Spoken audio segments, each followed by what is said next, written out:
What's up, gamers? I'm nobody, but you can call me Enzo. And in this video, I want to talk about the future of next-gen gaming. First, I want to say I don't know anything about how all this works. I consider myself to have a relatively realistic mindset, and I form opinions based on what I research, see, hear, and interpret. I am in no way creating the solution. I'm just here to put my thoughts out there as an everyday consumer. The industry insiders can have the real solutions, I suppose, but maybe consider the customer's point of view as we sort of misunderstand the ins and outs of it all. So for me, this gaming generation was off to a slow start. We're 5 years into the release of the PlayStation 5, and while there's many games out there that are worth playing, they're few and far between for me. It seems with each State of Play showcase, we see these up-and-coming games that are to be released in the next year. And we get hyped, but we have to wait. On top of that, the development time for a AAA title takes half a dozen years, and by the time the devs get their hands on the next gen's dev kits, we're still generally 2 to 3 years post-launch on receiving that title. The launch titles that are new come in fewer numbers, and we'll see several titles that were being worked on for the last gen get kind of a makeover to flesh out the library for the new stuff. We really start seeing like a larger influx of quality games towards the end of the cycle as the coders continue making improvements and mastering the hardware, only to be introduced to the next iteration and be somewhat forced to move forward or be left behind. Thus, having them relearn the newer tech and start the cycle of trickling software into the fray for the next 6 to 8 years. I have this feeling that a generation's console lifespan, while it is getting longer, it's still a bit too short. Sony has hinted at what they're working on, but I especially like what Mark Cerny has to say here. And I'm really excited about bringing them to a future console in a few years' time. What I hope he's saying here is that they're working on this technology for their new console. And when it's ready in 3 to 4 years, then we'll see the release of the PlayStation 6. At least that's what I interpret a few to be. Which means then the PS5 will have had 8 to 9 years of breathing room before our focus shifts to the latest and greatest. Even so, we're only a few years into this one before the content creators start hyping leaks and teasers for what the next gen will likely include. Like, bro, our current machine's not even out of its diaper yet. Let's give it a little time to mature a bit first. And I know what you're thinking. Just build a PC. Well, I'm going to, but I still like the convenience of having a simple console package. And building a PC is just something I'm going to do for fun. So with that, the things I want to discuss as the new cycle inevitably draws near are what I would like to see Sony and the PlayStation in particular consider for their next machine. These are probably going to be more quality of life features, but we'll dive into the shallow end of tech as well. Starting with the features that make a quality video game. So this is a bit of a multi-directional suggestion for the hardware and software side. As gamers, we are amazed at the latest and greatest graphics. So in a way, they do matter, but I don't always need the hyper level of realism. Watching a shadow move from shiny water to the diffused surface of a rock in order to be immersed. I know that I'm playing a video game, but I want to accomplish a goal or destroy the next bad guy and feel accomplished in the end. It's great to have ray and path tracing included, but I'm not going to disregard a title that didn't include it just because others did. If a game speaks to me, it's not on visuals alone. some studios are focused too much on the imagery than they are creating a special experience. I'd much rather be drawn in with fantastic sound design and characters that cause me to have an emotional attachment to them. For example, this might be a dated reference and sort of beating a dead horse, but consider Destiny 2 and its Lightfall campaign. Now, I actually enjoyed playing through the story missions. The narrative gets a lot of hate, but why is that? It could have a lot to do with its emptiness. In it, we meet two characters, the cringe-worthy Padawan Nimbus and his mentor, the forgettable Rohan. I only say that because of what I'm about to say next. We only have a few missions getting to know these guys, and, spoiler alert,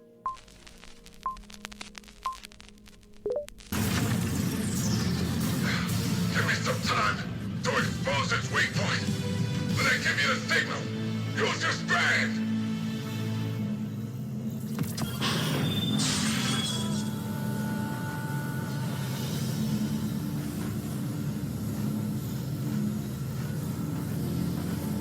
Now's the time!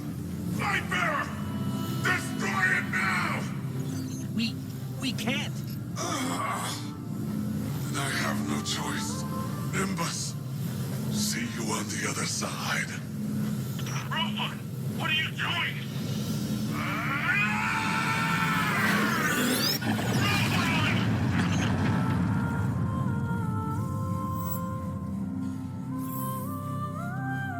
Rohan.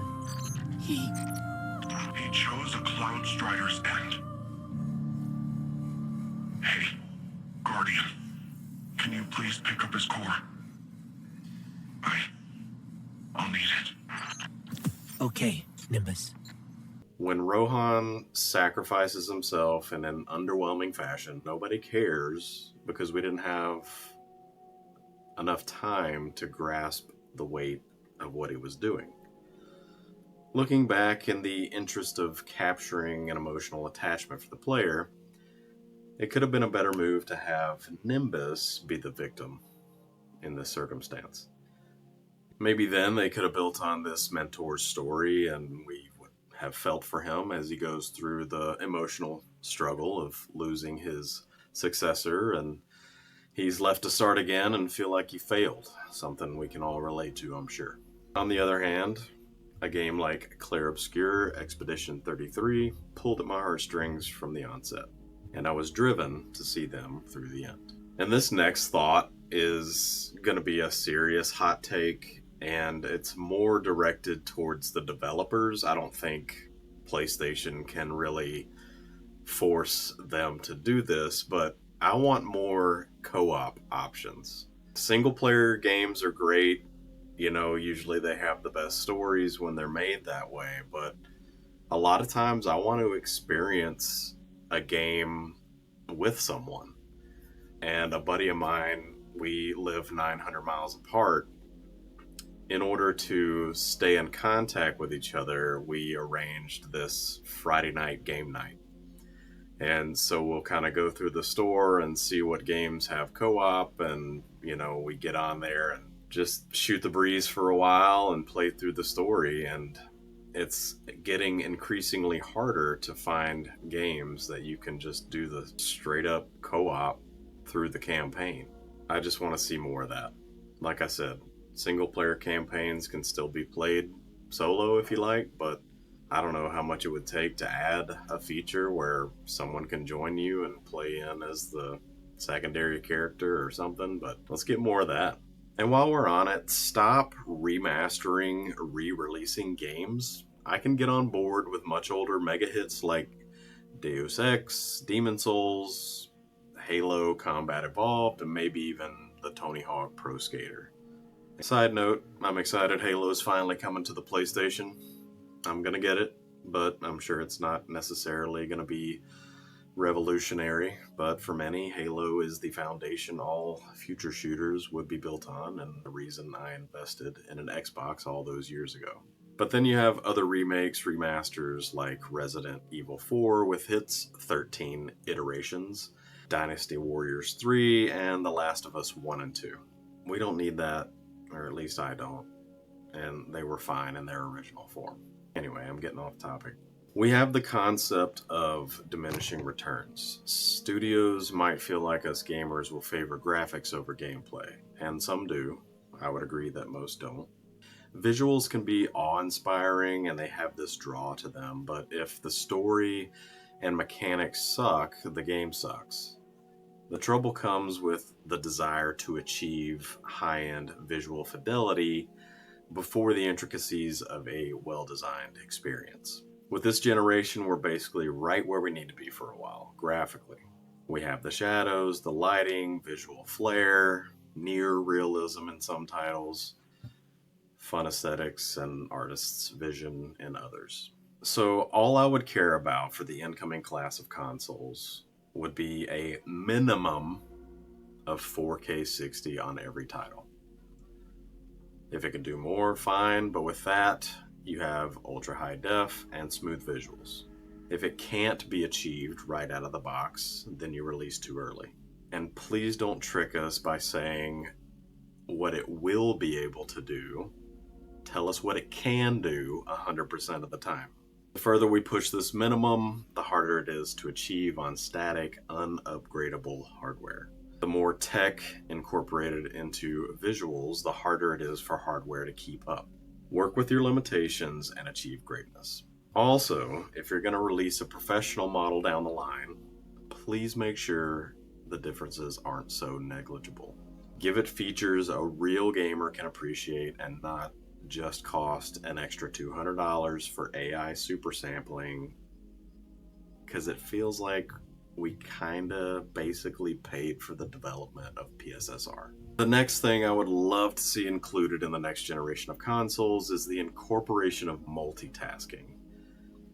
By this, I want access to the internet browser so I can search tips of gameplay mechanics or loadouts. Currently, I'm logging out to switch over to YouTube, then I get sucked into the algorithm and I'm done with your machine for the night. Maybe even consider the advanced user that might want access to a second monitor to run apps from or whatever while still in game. Also, the PS4 and PS5 incorporated streaming into their software, but it's so archaic in its use and it lacks features. If they want gamers to stream or create content to inherently promote their products, make it user-friendly. I shouldn't have to switch to this setting, tether myself to a wireless headset, switch my capture card to analog audio, and buy a ChatLink Pro just to get everything I want in my stream. I also don't want to have to buy branded products like a camera. Make it so your console is compatible with all the gear. Simply put, have access to your device be a little less locked down. There are ways around it, but who knows, if it were incorporated in your console, it would make it a lot more attractive. With minor enhancements to our current models, it's not that far-fetched to imagine a console with a focus on its gaming capabilities to have multitasking functionality right alongside it, not just thrown in. Another consideration that needs to be addressed moving forward is the concept of digital-only models. If I purchase something, I expect to have access to it until I decide to be done with it. Great care needs to be taken to ensure what I buy remains functional. I talked briefly about this in my last video, but if a game ultimately loses its ability to be accessed, the store verbiage needs clear indication of this. Purchase options like rent or access or license are some of the suggestions you might be able to use, but the consumer should also feel safe in investing in it for the foreseeable future.